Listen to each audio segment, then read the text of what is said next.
welcome to the channel. On today's video, we'll take the ferry over to the Isle of Bute and explore it Rothesay.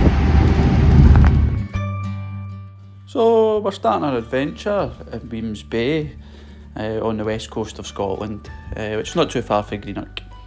And the ferry port is situated in this lovely wee railway station. This is worth a wee visit in itself. Look at all the wee old posters. But we were going on to the ferry across to the Isle of Bute and the port of Rothesay. The ferry costs about £8 for a return. There's some nearby car parking which we paid £5 for the day. The ferry itself takes about 35 to 40 minutes and there seems to be one pretty much every hour. So if you miss one, there are two ferries that operate at the same time.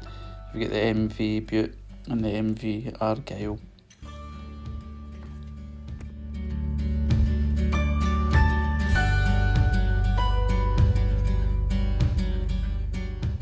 The ferry that we were on was the MV Bute. As I said, there's two ferries that operate this route. Both very similar in style and substance. There is a small cafe which can offer kind of light refreshments.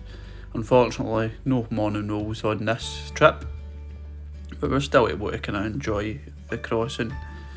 There's a nice wee area outside that, due to the nice weather, we were able to just sit in and take in all the nice views of the coast and onto the Isle of Bute.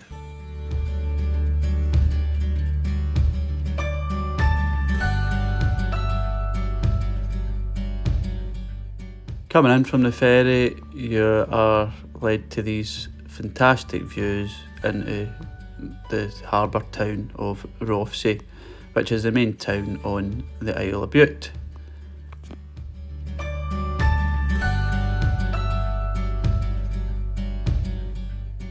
Arriving in Rothesay, we didn't really have much of an itinerary, but we thought we may as well go check out the castle.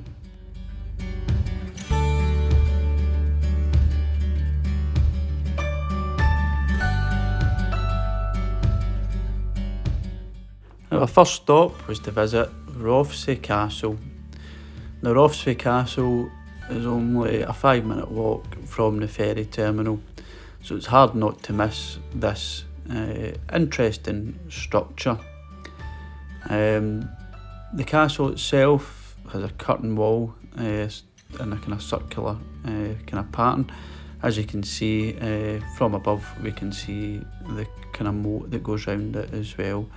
Quite an interesting wee castle, and we thought, why not go and take a look. There has been a castle here since the 13th century. Originally built from wood, a stone wall was then added when the castle was attacked and taken by the Norwegian-backed Osberg Haken, the King of the Isles. The saga is the earliest recorded account of an assault on a Scottish castle. Later, in 1263, Rothesay was taken again by Norwegian forces prior to the Battle of Largs. King Hakon's campaign was a failure. The Norse retreated and Norwegian authority in Scotland came to an end. During the Wars of Independence, Rothesay was held by the English before being taken by Robert the Bruce in 1311.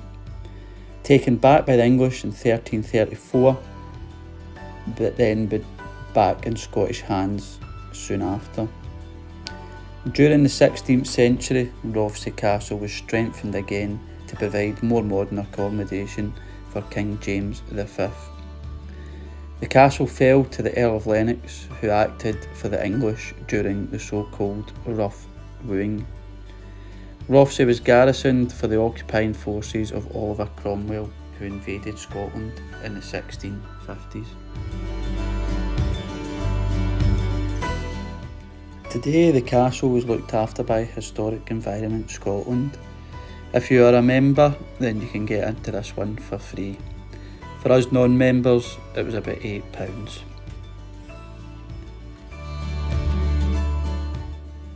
Unfortunately, we felt there was not too much to this castle. There is a room that you can have a wee read and look at kind of certain items, but other than that, there wasn't actually much kind of going on with the castle. We have been to other castles that are actually free of charge, which have had so much more. That includes the Dean Castle in Kilmarnock and Portland Cross Castle, not far from Largs.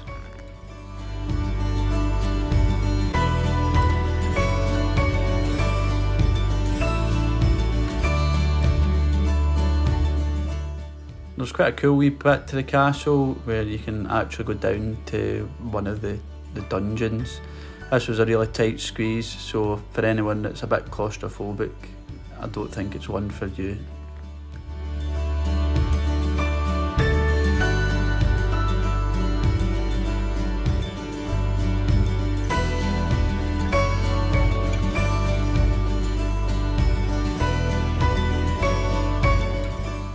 Finishing up at the castle, we decided to go a wee explore around the town and particularly the seafront.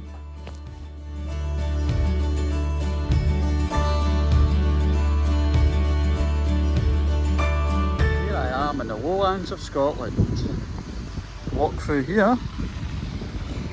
Now in the Highlands.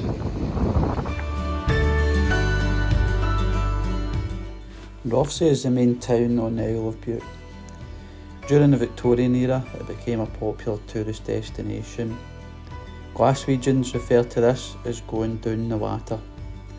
The wooden pier at the time was busy with steamer traffic, and the Waverley still exists today and continues the tradition of sailing from Glasgow to Rothesay, or down the water as they say.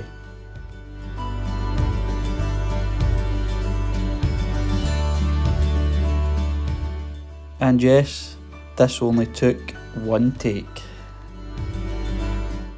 The gardens here on the seaside are simply stunning. They even won the Scotland's Beautiful in Bloom in 2005.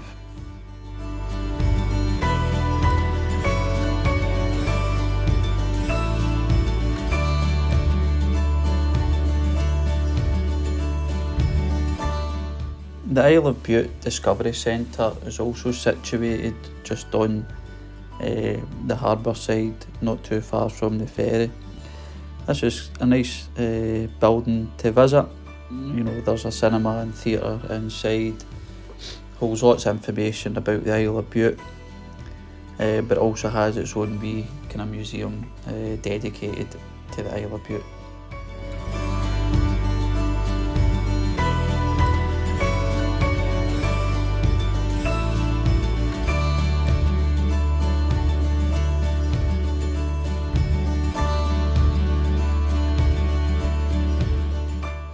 The tourism history plays an important part here, especially during the Victorian era, when travelling was more accessible to the masses. Here in Rothesay, it was filled with steamships coming from the likes of Glasgow and the west of Scotland.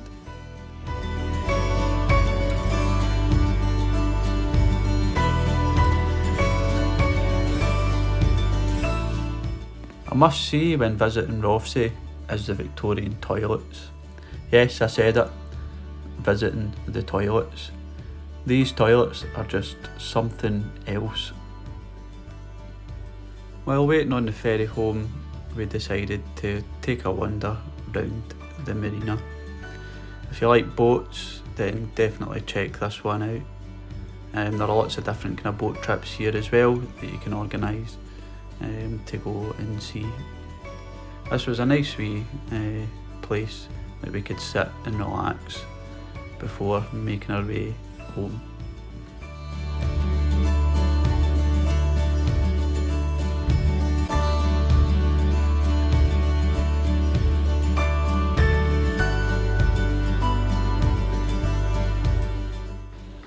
It was soon time to say goodbye to Rothesay and the Isle of Bute. and we headed back over to Weems Bay on the ferry.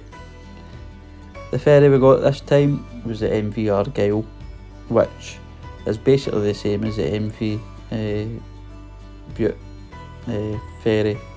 They are basically the same.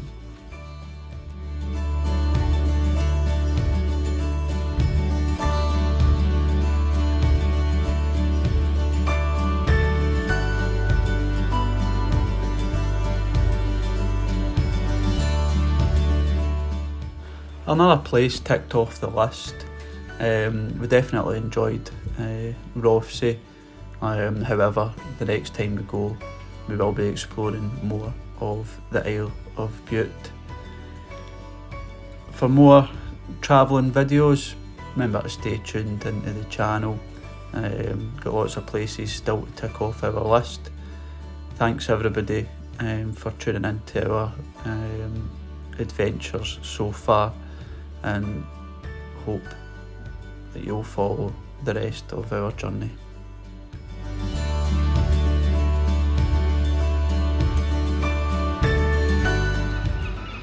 Well, that brings our adventure to Rothesay to a close. Just about to head on the ferry back to Weems Bay. Keep smiling, and I'll see you on the next one.